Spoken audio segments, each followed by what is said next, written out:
Good afternoon, everyone, and a very, very happy new year to you. Welcome to this meeting, work session of the Washington County Board of Education. The board is meeting in work session. This is a time for the board to receive and discuss information. So there will be no voting, no formal action taken of any kind. We have two topics that we are going to be covering this afternoon, and we'll begin with the first of those. We have with us Dr. Jennifer Webster, our Associate Superintendent for Administration and Leadership, and Dr. Gary Willow, our Associate Superintendent for Curriculum Instruction, and they will be presenting on the topic collaboration of culture and climate and the delivery of instruction. Dr. Webster? All right, thank you. Good afternoon and Happy New Year, Mrs. Williams, members of the board, and Dr. Savine. Dr. Willow and I are excited to share with you our work, the work that our teams have been doing this year to support our school staff with best practices in instructional delivery, responsiveness to student learning data, and being intentional about creating learning environments that support student achievement. I'm going to speak specifically about our work to foster positive school culture. I think we can all agree that our work in schools has never been harder, as our students and families face unique challenges, which makes our ability to be responsive to our students' needs even more important. Last fall, our student services, special education, and school supervision teams began collaborating with school-based leaders to rethink how we provide behavioral support to students and for schools. One of the areas of need that was elevated as was our need to engage in district-wide professional learning about student behavioral support. This ongoing coordinated professional learning provides us with a common approach and language across schools as we work to meet our students' behavioral needs. We fully recognize that the professional learning is just one strand of our response and support to schools. As we begin to design what would be our kickoff to district-wide professional learning last spring, we included members of the Department of Curriculum in our planning. With their help, we started to think about this professional learning as helping our staff to be intentional about the learning environments that are needed for students to be able to access and engage with the curriculum. To create the district-wide professional learning, we assembled a cross-office and school-based design team that you see represented on the screen here. This school climate team has met weekly in some configuration or another for well over a year. We bring team members in as needed to help us design the learning experience and provide feedback. An important part of the process of developing the learning is to present a draft of the professional learning to principals and lead teachers monthly for their input. We are also mindful that schools have been doing school climate work, and each school is in a different place and has unique needs. Thus, when we share the professional learning resources monthly, we ask principals and lead teachers to take those materials back and customize them for their school. On the slide, you see an overview of our focus for learning each month, and I'm going to now walk you through a trajectory of our approach this semester. We started the school year with a common message about the role of communication skills to be able to be intentional in creating learning environments to support students. Our design team created, with input from principals who had engaged in professional learning that they had found to be effective in the past, an in-service professional learning session that was co-led by a district trainer from our design team, the principal, and the lead teacher. And this learning happened during in-service and was intentionally connected with the professional learning provided by our partners in the Department of Curriculum.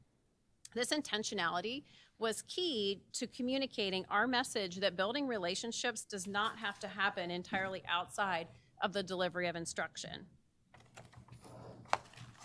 On the screen, you see our learning goal for the August in-service professional learning session, and it is about that intentionality in the environment that will support student learning. We grounded the August in-service learning in each school's school climate survey, which is part of the Maryland Report Card star rating for each school. We wanted staff to ground their learning in the feedback from staff and students about their areas of strength and growth in school climate. During the August in-service, we focused on thinking about 3 key communication skills that would help us to open the school year with intentionality about our students' learning environments, both in the classroom and school-wide. The first skill was being attentive, and we noted that it's human nature to focus on the negative, and that can be draining for teachers and also send unintentional messages to our students. Part of our learning about being attentive is what is called the 5-to-1 positivity ratio. The idea here is that relationships thrive in a 5-to-1 ratio environment. That is 5 positive interactions for every 1 negative interaction. So we underscored the idea here with a video that Dr. Willow so kindly produced for us. In his book, The 7 Habits of Highly Effective People, Stephen Covey uses the metaphor of an emotional bank account to describe relationships with others. Just like you keep a bank account for your finances, he suggests we all have emotional bank accounts with those around us.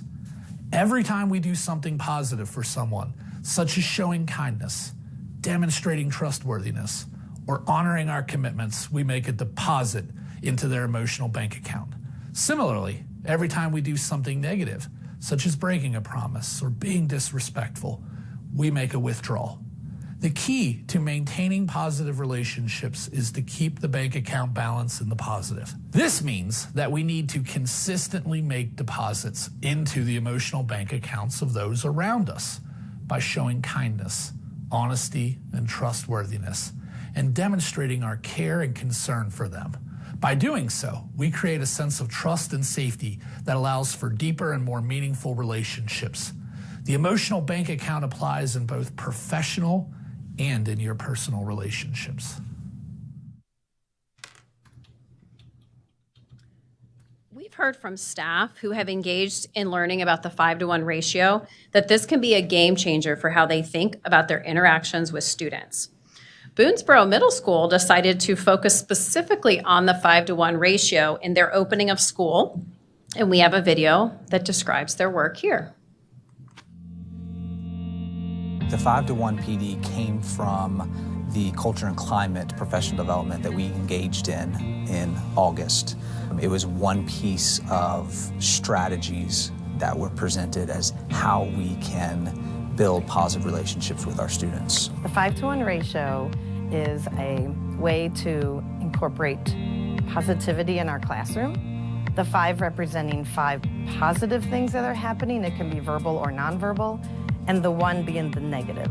And it is important because we oftentimes get caught up in instruction and content, and we forget that we're dealing with human beings who have emotions, and they go through the same things that we go through. So as a leadership team, we decided to take that and use it as something tangible for our staff as a goal for the month of September to really build the foundation of positive relationships that can be sustainable through the entire school year.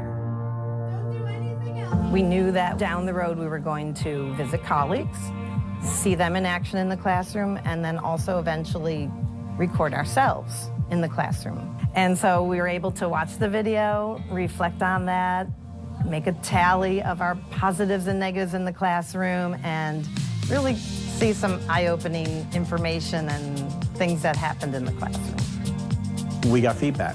Things that we may not even thought were positive things were brought out by the colleagues. What I learned from watching the video back was that my students are very engaged. I have a lot of positive feedback, both verbally and non-verbally to them. Thumbs up, walking around the room, smiling, head nodding. Listening to yourself, seeing yourself actually helps you to see what you're really doing. An activity like the 5-to-1 positivity ratio, first of all, is ongoing. It just doesn't stop. I think it's all year long, and I think it really does have an impact on our school community and life and climate here. As we know, the old saying that no significant learning occurs without a significant relationship, I think that has stood the test of time. And especially as we've seen changes in society, whether it's pandemic related, whether there's other factors, as a school system, we have an obligation to respond. And culture and climate is the number one thing that we can do. This is a year-long effort. Thank you so much for the effort you've put in thus far. So one of the key practices that we've done throughout the year with our school climate planning team is, and we will continue to do, is to highlight the work that's happening in our schools, like this video that you just saw from Boonesboro. And the purpose is twofold. It's one, to recognize the amazing work happening, but it's also to share ideas and best practices across school teams. And I want to thank our communications team, who works very closely with us and regularly with us to continuously go out into schools, engage with our staff, and create this storytelling opportunity to recognize and highlight our staff. The second communication skill that we explored during the August in-service training was being self-aware. And so thinking about, as professionals, knowing where you stand, how you engage with others, what we did is we all took the Myers-Briggs personality test to learn more about how we engage as members of teams and how we can leverage the various skills among our teams to get the best possible outcome for students. The third communication skill we explored was being empathetic. We work with different staff members and a range of students throughout the day, and understanding what it truly means to be empathetic is key to our ability to build relationships with our students and our colleagues. We discussed the difference between sympathy and empathy, as sympathy can leave the other party feeling sometimes that their experience was not heard or valued. One of the key practices to being empathetic is being an effective listener, and so we reminded ourselves of those characteristics of being a good listener. As I mentioned earlier, we followed up that initial August in-service training with monthly installments of professional learning for schools to take and customize to meet their needs. Our focus in September was to reflect on the opening of school, how the use of those three communication strategies had supported our ability to be intentional about creating environments that support student learning. And then we explored the idea of teaching behavioral skills. During this session, we learned that it takes an average of 5 or 6 corrections to reteach an academic skill, but an average of 30 corrections to reteach a behavioral skill. We discussed how we respond to unexpected student behaviors, doing risk assessments when students are demonstrating unexpected behaviors, using behavior-specific praise in the moment, and staying regulated and knowing when to engage and not engage students. In October, we introduced an anchor text that we will be using in the coming months to design our professional learning around school climate. The design team learned about the text, called Classroom 180 by Dr. Heather Forbes, from the leadership team at South Hagerstown High School. The staff at South High has been using the text since the fall of 2022 to guide their school professional learning. Dr. Forbes breaks the classroom down into 5 domains, each one building on the other to provide a positive learning environment for all students. We began our learning then in October on the first domain, which is family culture, and connects very well with our opening around building relationships, as creating a family culture does just that. On the screen, you see the elements of family culture. The professional learning session offered a description of each of these elements and time for staff to explore them. To illustrate the elements of family culture, we shared this video of Salem elementary teachers, Craig Eicher and Dorena Wood, discussing how they implement a family culture in their classroom. When you show them that you love them and they get that, they'll do amazing things for you. The relationship piece is absolute key. If you don't have a relationship with these kids, they're not going to want to work for you.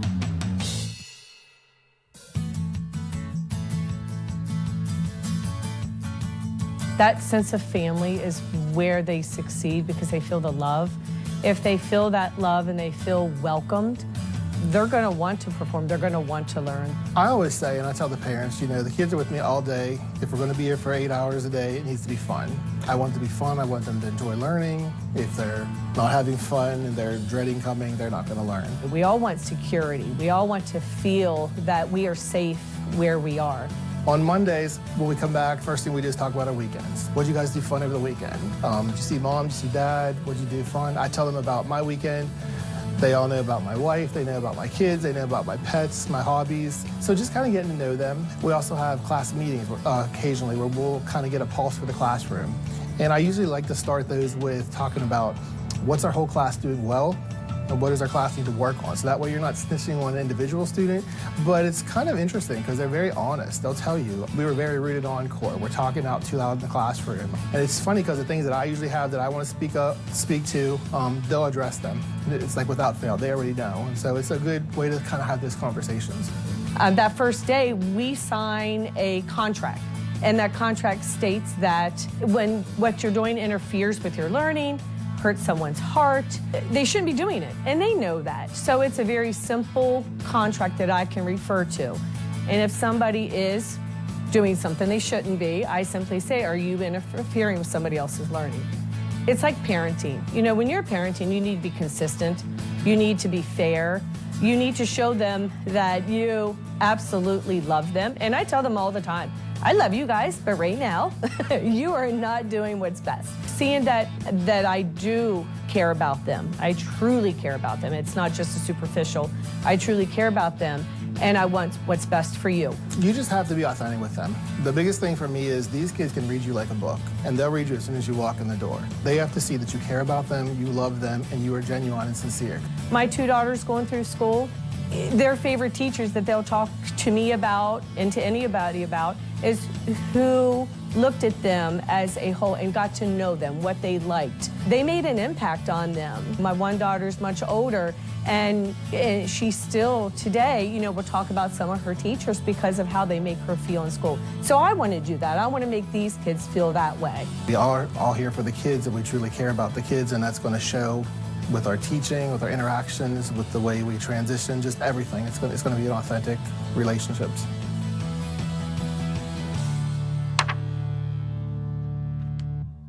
One of the best parts of doing this work has been being able to go out and learn more about our specific staff members and the work they do. So I really enjoy, I don't think we're ever going to run out. We have amazing teachers and staff in our schools. So this is always an ongoing, whenever we come up with a new topic, okay, who would be a good person to illustrate that? So thank you to Craig and Dorina at Salem Avenue. The concept of family culture emphasizes the need to be intentional about creating a classroom environments where relationships can be fostered between students and between the students and the teacher. And as you heard from Craig and Dorina, we know that without relationships, no other tiered or learning supports we will implement will be effective. So during the month of November, we focused on tying the idea back of building relationships as part of instructional delivery. And for this session in November, we shared a video of 4 WCPS teachers sharing how they approach shared experiences in the classroom. We know that relationships are built through positive interactions and shared experiences, and we wanted to provide time for teachers to reflect on the things they do every day as they plan instructional activities that build those relationships among their students and with their students. We thought it was important to spend some time on the idea that we don't need to pause instruction to build relationships with students, and so much of our instructional environment really supports our students' ability to access learning.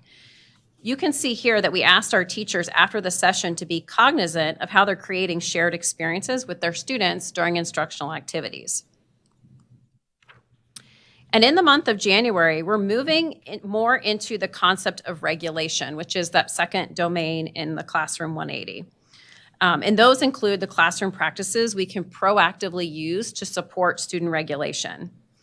And one additional point I'd like to share with you is that our design team, including myself, have found it extremely beneficial to be in schools supporting the delivery of this professional learning. I have the opportunity to work with the principals and lead teachers at Clear Spring Elementary and Hancock Elementary on the delivery of their professional learning.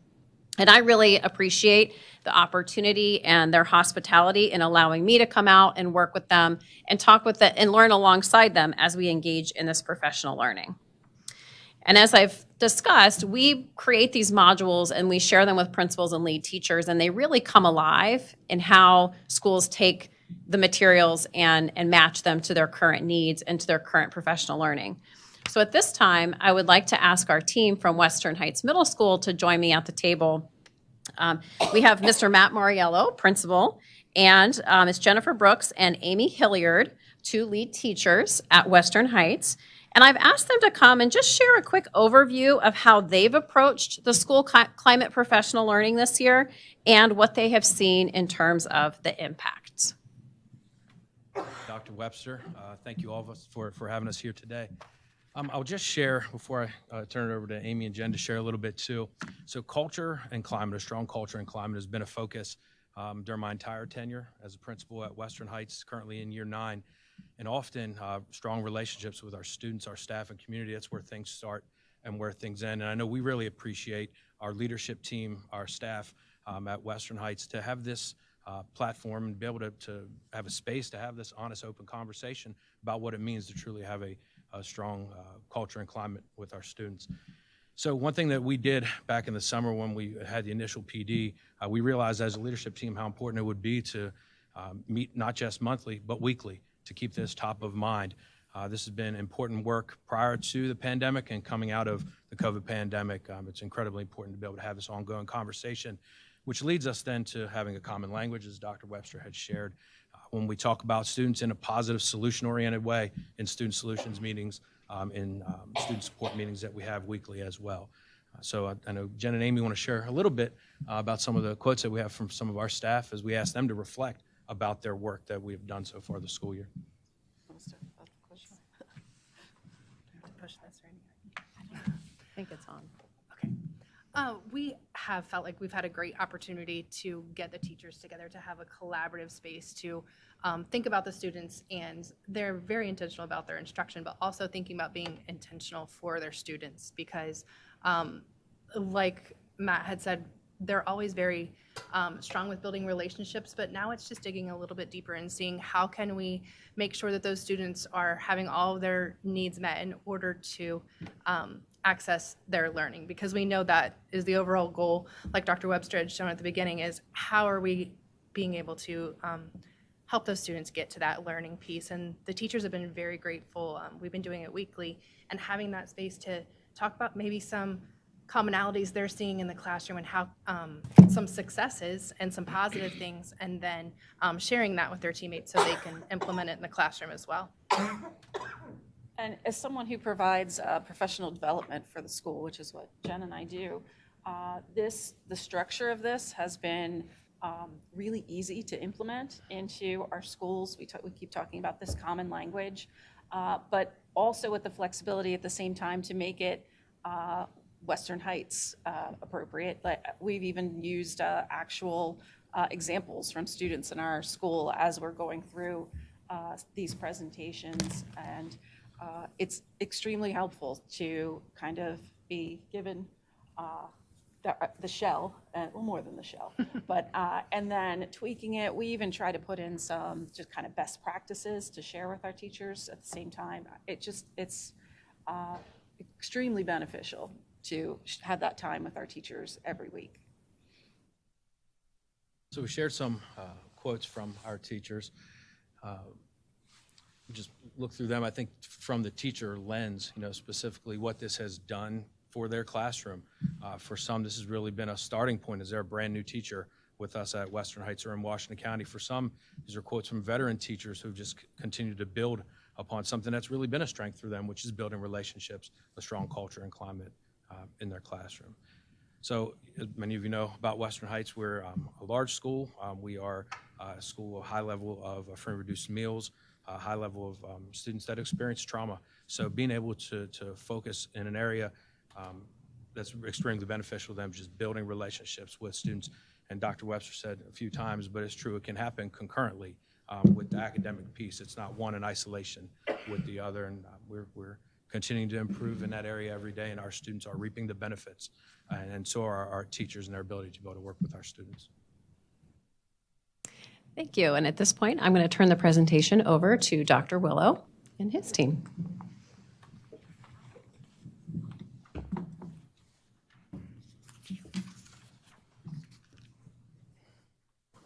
Good afternoon. I want to start by publicly thanking Dr. Webster and her team for the work that they're doing to set the right conditions for learning. As we focus or shift into the instructional side of what we're working on, I go back to the Maryland Blueprint, which is the driving force for a lot of the work that we do right now. The goal of the Maryland Blueprint is to ensure that when our students graduate, they're college and career ready. And we know, Pillar 1, that expectation begins in pre-kindergarten. Does that mean I'm saying that we have to know what students are doing in pre-kindergarten? Absolutely not. But students arriving to kindergarten with the necessary literacy, math skills to be successful, to enter into kindergarten grade level work is essential. We know that our teachers are the number one indicator for student success. Research repeatedly comes with that, and that's the importance of Pillar 2. What we're going to focus today, though, is Pillar 3, and that idea of 3 areas: high-quality instructional materials, professional learning, and progress monitoring. And I don't want to skip over Pillar 4, the importance of special education, EL, additional supports for our students. That all 4 of those pillars working together to ensure our students, when they leave WCPS, when they graduate, they have the skill sets necessary to be successful. So let's get into high quality instructional materials. So as we remember, Blueprint was founded around the study of the Kirwan Commission. And part of that was looking at school systems across the state, across the country, even internationally, to have an idea of what works best, right? How do we elevate Maryland education? Not because we're in a bad place, but because we want to be in an even better place. So the idea of high quality instructional materials, which this board has invested in over the past 3 years, which I'll share with you in a slide that's coming up. But what are the benefits of having a high quality instructional material, right? Improved student outcomes, student support for professional development, consistency, adaptability, relevance. Probably the piece that I'll spend a little bit of time on here is time. So prior to having a primary resource, we were relying on teachers going out and finding the very best to use or what they thought to use in their classroom. And what that means is inconsistency across schools. And that can cause issues when students transfer from one school to another school. The big benefit for having a high quality instructional resource is the amount of time that one potentially saves by not having to go out and scour through resources, whether it be online, through Google. There is always, though, to be upfront, a time commitment to learning to how to use that resource during that first year. How do we select our high-quality instructional materials? The first step is a request for proposals that we send out to all of our companies to ensure that we're getting the best offer on the different resources that are out there. Then we have a team of teachers, and that's important, a teacher voice in this process. Our teachers are looking at the alignment to the state standards, the quality of the resources, how easy it is to use, the support for our EL and special education students, and of course, assessments. What our role here is to ensure, one, that we have the funds to properly implement, whether that be for professional learning, whether that be able to pay up front, and that we can sustain the long-term cost. Sometimes that comes by removing something else. Sometimes that comes by making the initial purchase with a grant. So what do we currently have for Tier 1 resources? I think it's important to note that CKLA is currently in year 1. This is our first year with implementation for elementary and for ELA. We currently do not have a HQIM resource in middle and high school on the English language arts side. We have 2 that are in pilot that we've been working with the Curriculum and Instruction Committee. They will also receive an update on that in our upcoming CNI meeting. On the math side, illustrative mathematics, this is year 3. HMH, which is the resource that was approved last year. This is the first year for that in the middle school. We've had it a little bit longer in the high school. So again, focusing here just on the math and science components. Let's shift slightly to professional learning for staff and the idea of what we're currently using to ensure that we're reaching all of our staff. Professional learning occurs in different modalities. We have some of our staff members that prefer asynchronous opportunities. An example of that would be the Science of Reading course that was completely online for our teachers to be able to use and to access on their time. We would obviously still compensate teachers for completing that. But the nice part, and I think you'll get to hear a little bit of that from Dr. Klutz when he joins us here in a minute. The nice part with that is the activities that allowed our teachers to come together and share what they were learning that was ongoing throughout those asynchronous courses. In addition, we still have opportunities after school, and in the summertime, we have a robust offering of professional learning. For us, job embedded, we do have leadership council every month where we bring our principals together. We have lead teacher meetings monthly. And this year, the team came up with learning labs where principals have the opportunity to visit other schools, to see instruction in action, to have a better understanding of what's working, what areas that they would like to take and perhaps look at within their schools. We've talked a little bit about progress monitoring before, but we thought this would be a good reminder for our listening audience when we talk about the 4A process. So how do we work with students that are behind? And as I think Ms. Seiler has shared before up here during previous presentations, the average fourth grade math classroom has 8 different grade level abilities as an average span. Part of that is coming out of the pandemic, and we had very different learning experiences for students based on how they were able to access learning during the pandemic. Part of it is the challenge of math as we go back and being able to fill in gaps while still ensuring that our students have access to grade level learning. So what's our process? First part of this A process is to assess our students and have an understanding of where the gaps are actually occurring, to diagnose those strengths and areas, needs, and improvement, and most importantly, to act. What is it that we can do when we identify a student? We have the data, a student has a gap. What is it that we have in order to help close that gap? And then adjust and analyze to make sure what we're doing is working. So what does that look like in a classroom? Curriculum Instruction Committee members had the opportunity to visit Sharpsburg Elementary to see this in action. This is the first year where we've had 90 minutes of daily math and ELA instruction. So the first 60 minutes of math and ELA instruction are based around Tier 1 instruction. And then the second, or it doesn't have to be the first 60, it could be any 60 during that 90 minutes, but the 30 minutes then is for student-led practice and supplemental instruction. And so what we have there are specific Tier 2 resources to help our students close gaps. And that's essential because what we're seeing is in some cases, we need to be able to go back to be able to a previous grade to work with a student to be able to close a gap. So when you look at this chart, you'll see in math, we have in elementary, depending on the grade level, Ready, Set, Math and Waggle. In middle school, we have Waggle, and in high school, we have ALEX. These are adaptive programs that allow the student to get personalized instruction based on where their weaknesses or opportunities, I should say, for growth exist. On the ELA side, it's very different depending on where the student is struggling with reading, with literacy. So if you remember back to Ms. Pumphrey's presentation on Scarborough's rope, there are different elements to reading.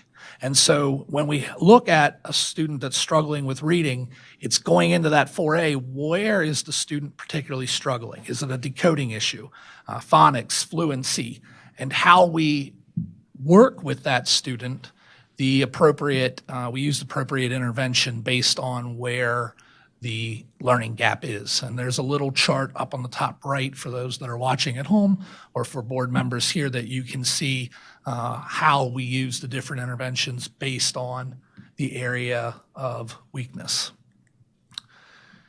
New this year was the early warning system. And this is an example of an 11th grade student. And this is in every teacher's gradebook. There's a tab, early warning system, where you can go and access this. But I want to explain to you how this could be useful. So this would be an 11th grade student, and I can see their 10th grade ELA MCAP. And you see, board members, that that's a 747. A passing score is a 750. So we have a student here that is particularly close. Those score ranges from 650 to 850. So I picked a student in this scenario that was a little close. But as I look across this score, I can see the student actually has strengths in reading literature and vocabulary. Those are areas where this is a student that's excelling. There are opportunities with written expression, which is how I respond to a prompt. And there's also an opportunity with writing conventions, which is use of grammar, commas, spelling, punctuation. But the area here where this student struggles the most is reading informational text. And typically that's science, that's social studies, those are CTE, nonfiction type text. And so when we're working with a student in this case, biggest bang for buck would be working in that area. What's also important, forget just about passing a test. 2/3 of what you read after high school is going to be an informational text. And so that's an area where we want students to excel in. So it's important for a teacher to be able to quickly see this, make meaning from this, and not have to sort through hundreds of Excel spreadsheets with different data points. So this is in our teachers' gradebooks. Again, this is a work in progress. It's our first year building this. Is it perfect? No. Just like any new resource you roll out, it's never going to be perfect year one. The advantage that we have is when we look towards summer, we do make ongoing changes throughout the year, but throughout the summer when we bring our teachers in for curriculum writing, for professional learning, we have the opportunity to get additional feedback and make changes year after year. At this time, I'm going to bring two superstars from Pangbourne Elementary, Dr. Reagan Klutz, who is the principal at Pangbourne Elementary, and Miss Beth Brandenburg, who is the lead teacher, to share a little bit more of some of the examples of how they've been using what I've talked about at Pangbourne Elementary this year. Thank you, Dr. Willow, and good afternoon, everyone. I think like Dr. Willow kind of mentioned, the Blueprint has provided us with high-quality instructional materials in both ELA and math that have really helped us to improve our student outcomes so far. I think our team kind of likens our teachers to carpenters. They are building readers. They are building mathematicians. Their job is to build, and we see these as tools for their toolbox. This is not the curriculum, but they are the tools and the resources and just part of what they need to go out and get the job done. Certainly there's a lot more to it than just these, but they've been outstanding resources so far that have really helped our kids to take off at Pangbourne. As you can see in some of the photos here, our students are excited to learn about topics that we as adults may not have thought would be terribly engaging. Here, both grade 1 and grade 3 have human body units, and our teachers have been using the high-quality instructional materials, CKLA, to make learning engaging and fun through some culminating events surrounding the human body units and systems that they've done. For instance, our 3rd grade unit, after learning all about the body, they had a white coat ceremony where they all gathered, and you can see the picture on the right there, after their systems and senses unit and learning all about the body, and we sort of dubbed them junior doctors. In our 1st grade, did a really neat unit on the human body and sort of were performing tasks and working together to show their learning to their teachers at the end of the units. And so they really have kind of helped to capture their imaginations, their wonder and spirit of learning, in some very neat ways. On these next slides here, you see our poetry unit in 5th grade finished with a poetry slam in our cafeteria. So we brought our kids together. We played some light music in the background, adjusted the lights. We all had hot chocolate, and then the kids shared their poetry. And it was really, really neat seeing their peers, cheering for them, listening to them, giving them feedback. It was a cool experience for them. And another slide here, our kids are building words in CKLA in one of their skills units in 1st grade. So we're hearing them talk about topics and making connections. I know as a parent of a 5th grader myself, who is learning about Don Quixote right now, and I'm hearing all about it. All over the break was hearing about Don Quixote and what he's learning at Paramount. He is very much enthralled with this unit, with the program as well, that they're using the resource. Okay, what I'm going to show you now builds off of the word building that you saw on the last slide. The one really exciting piece for me and our teachers is that we're really seeing the results of this high quality instruction in both reading and in math. I'll speak to reading first because that's what we see here. I'm going to show you a quick little video clip here on the end. This is the Wiggle Card activity. This is actually a clip from last May. Our school was one of the few that had pilot teachers that piloted all year, CKLA, and this is a kindergarten classroom that did that. You're going to see what these kids can do in June, and then I'm going to talk about what I saw them doing the day before break. And it's pretty amazing. So I'm going to go ahead and play this quick little video. This is a routine called Wiggle Cards. And the idea here is that the students are reading what's on the screen themselves, and these are kindergartners, remember, and then they have to perform what they read, the action. Okay, so I'll show you that.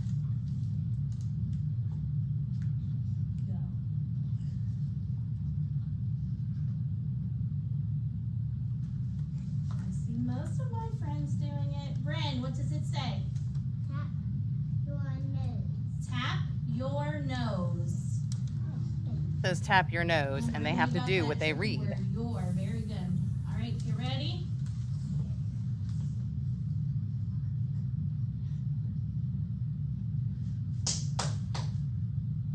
Go.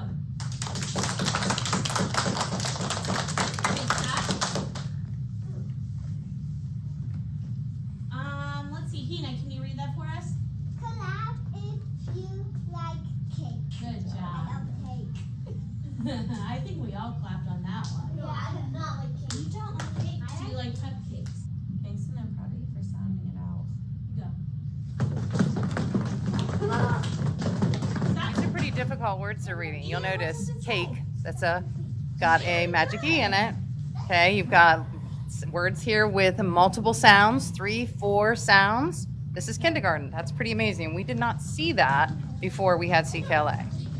These are skills that most of our 1st graders were reading prior. Shake your.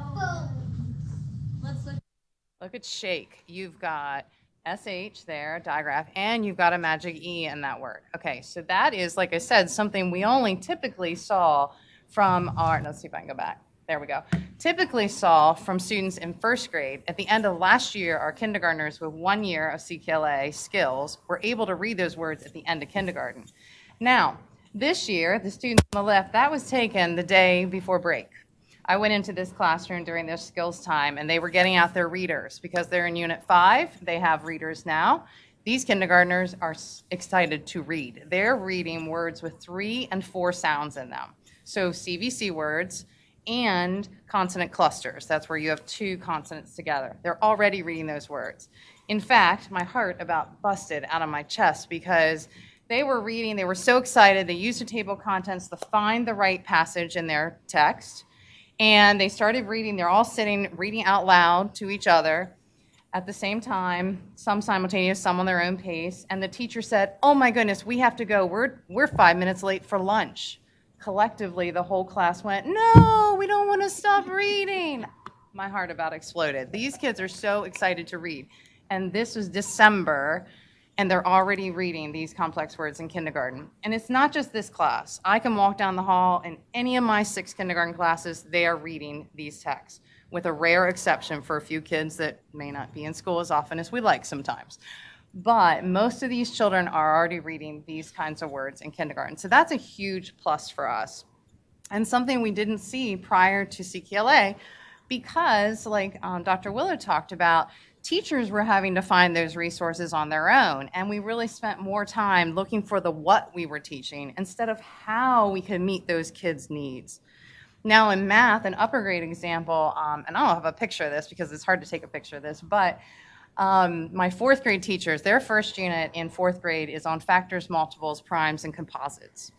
And in the first 2 years of teaching that, that was a very difficult unit because students hadn't had IM for the years prior as they would have now. Now they have 2 years of IM coming into fourth grade, and this year, without me even asking, our fourth grade teacher said, "Oh my goodness, this unit was so much easier to teach this year. These kids actually are coming with the skills they need now."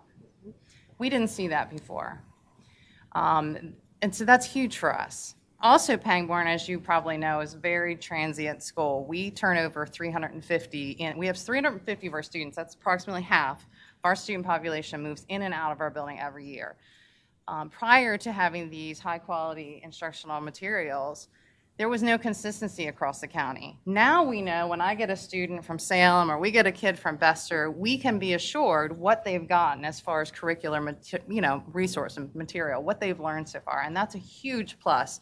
Helps us move kids forward faster. So that's helped us a lot. We know that with these high quality resources, we know the best materials are being used for these kids. And again, we can think more about how we're using the material to meet those kids' needs as opposed to just what we're doing from day to day. And I will tell you, you walk in, and I know Reagan talked about this a little, you would think these kids would not be interested in things like Greek gods, in Don Quixote. You walk in and they are hanging on their teacher's words. I mean, last year I had a student in second grade who talked for 2 minutes about Harriet Tubman, and in the course of 2 minutes used 10 vocabulary words in that unit without being prompted. And that's pretty amazing for our kids. We're really focusing on in professional development, and that's the next piece. How do we use the resources provided to best meet our student needs? We also are piloting through the blueprint, us and Lincolnshire are piloting some additional planning time. We were provided with an additional 6 paras so that our recess could be covered by those paras, and they also do some intervention in the day so that our teachers have an additional 30 minutes of planning each day. That gives them 90 minutes of planning most days. Because of that, we were able to shift away from the CFIT model and more to a collaborative planning model. So we plan with them every week, not just 4 or 5 times a marking period. We plan with them every week. And we give them kind of a bank. Like the first week of the month, we look at ELA. And for ELA, they have a bank. Do they want to look at a specific lesson? Do they want to do the planning protocol for a unit? Do they want to look at student work? They have some choices, and we as lead teachers, my partner and I, we tailor it to what their team needs, much like we're asking them to do in the classroom, to help them move students forward. This has given us a lot of extra boost because it's more consistent from week to week. And we have ELA one week, math the next week, and then social studies science the following week. We also have had some additional funding through our CSI status for some additional CKLA. We have a rep that comes that works with us as another mentor, and that's also been a great benefit to our teachers because we can ask some direct questions to them about, what things are that we have questions about. For example, we had a question about some of the spelling trees in grade 2, so our teachers could ask that rep directly. So that's been an additional help. And I know that our school and Bester have that, and I know that the ELA team has also provided that to several other schools as well, which has been beneficial. Reagan, Reagan's going to talk about our science or reading a little bit collaboration. And I'd like to just kind of give a shout out to our ELA department and Carly Pumphrey, who last year sort of laid the groundwork for this process to move on as a school system with our science of reading professional development and helping our teachers across the county to understand what the science of reading meant. I know as a school, they supported Pangbourne, and then 3 other schools, we got together with our teachers and had evening sessions where we would read, complete some of the asynchronous courses that they come together, off-site, eat dinner and discuss, and do some professional development, discuss our learning together. It was really beneficial, but that kind of laid the groundwork for this year. We were also able to pilot some of this last year, and that helped us to hit the ground running this year as well. And so we're very grateful to them for those experiences that they've helped to foster in us and given to us. I think one of the neat things about the way we've changed our professional development model is that we're listening to teachers and giving them the opportunity to choose their adventure, choose their professional development next, to make it more meaningful to them and what they need in real time, job embedded. And that's been beneficial, I would say, for us as we're continuing to see the confidence level grow in our teachers and the data of our students improving. It's a real thing, and it's been really neat to see. With that, we'll say thank you and open it up to any questions. Thank you, Dr. Webster. Thank you, Dr. Willow. Colleagues, questions, comments?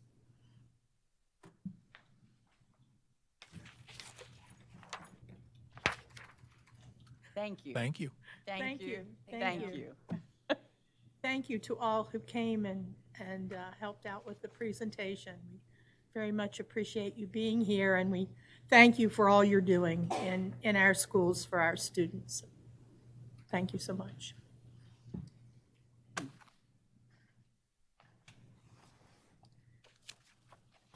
we're a little ahead of time.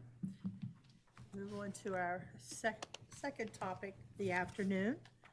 And this is the presentation of the single audit report. We have with us Mr. David Brandenburg, who is our Executive Director of Finance, and Mr. Michael Sampson from Zelenkowski Axelrod LLC. Did I do well with that? You did very well. Thank you. Thank you. Good afternoon to you both, and Happy New Year. Same to you. Do you want me to start, David? or- Sure, go right ahead. Well, thank you for having me today. Here to present the single audit report for the year ended June 30th, 2023. I'd like to thank David and his staff for getting us all the information to complete the single audit. Just some quick required communications. We had no significant difficulties in performing the audit. We didn't have any disagreements with management, and we obtained the required representations before issuing this report. So the single audit really it displays the federal expenditures of the school system, and it's basically, and then it also displays the results of our testing over our major programs for the year ended June 30th, 2023. We use a risk-based approach to select these programs. So with that, there's only two items within the report that I want to point out to the board, and is the schedule of expenditures of federal awards. This basically lists all the different programs and federal expenditures of the school system for the year, and that's really the basis that we use to determine our testing. It's on page 7. That is, we call it the CEFA for short. And the school system expended $54.3 million for the year ended June 30th, 2023. This is elevated again, as it has been the last couple years with the American Rescue Plan funds and stabilization funds. They're roughly around $22.5 million of ESSER, so that's increased it over the prior years, or what historically it has been. We did test 3 major programs for this year. Our 3 major programs were the IDA Special Education Cluster. We also tested the ESSER program, and also the Coronavirus State and Local Recovery Funds. So those are the 3 programs that we did test. We did have one finding to report to the school system. It's related to the IDA Special Education Cluster. And if it's actually on page,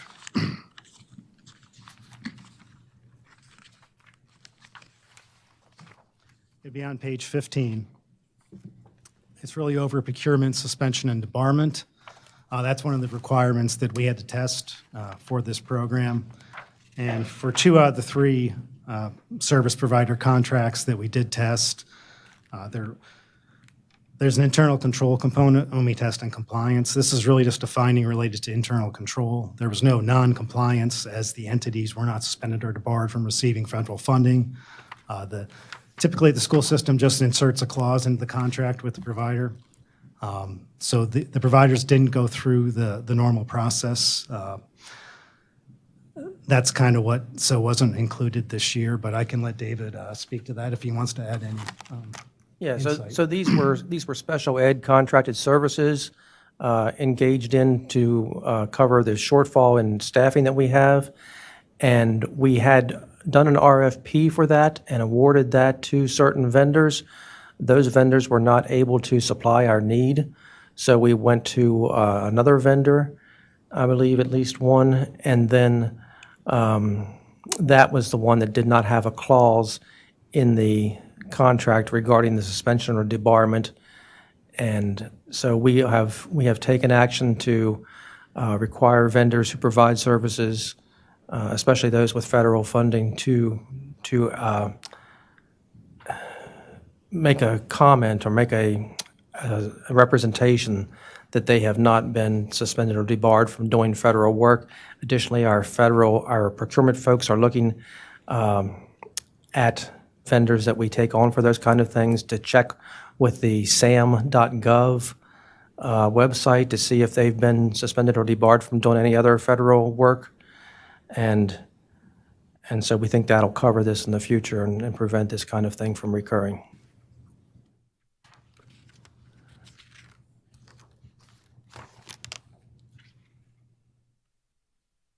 Yes. Is there any questions related to the finding from the board? Yeah, the only one I had was, and you did say that there are safeguards in place now to prevent this from happening in the future. Could you kind of give a brief little summary about what that is? Or Elisa doesn't like that question, apparently. Yeah. Yes, sure.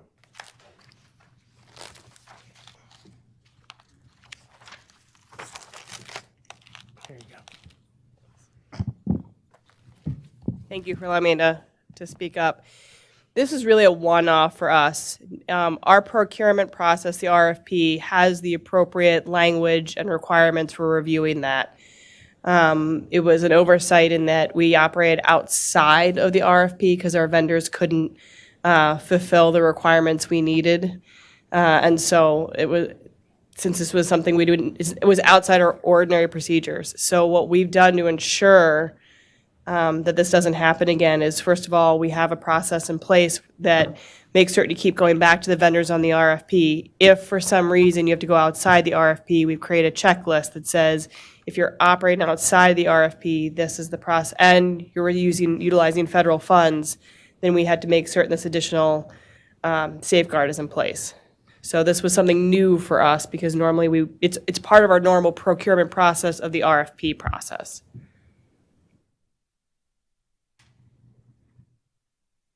I have a question. Do we know if in fact any of these vendors had been suspended or debarred? They had not. So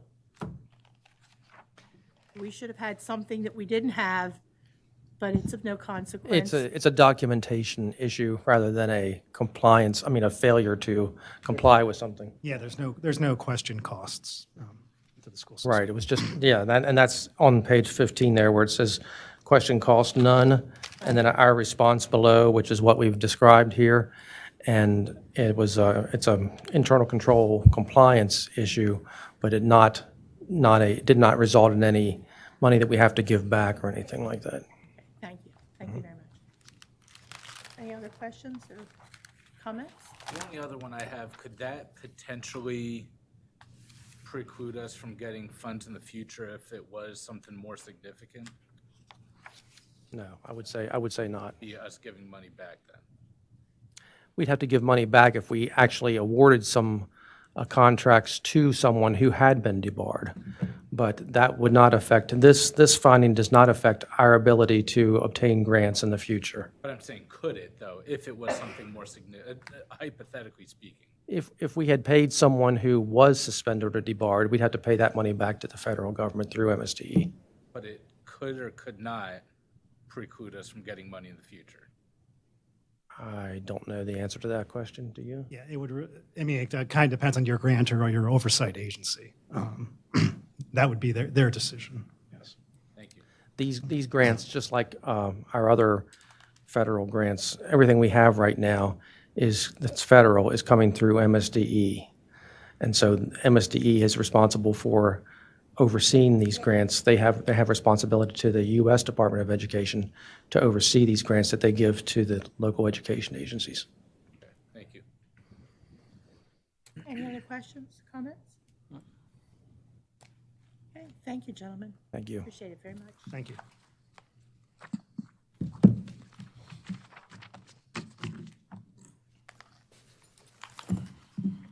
Colleagues, that concludes our agenda items. Dr. Savine, is there anything that you would like to say before we wrap up?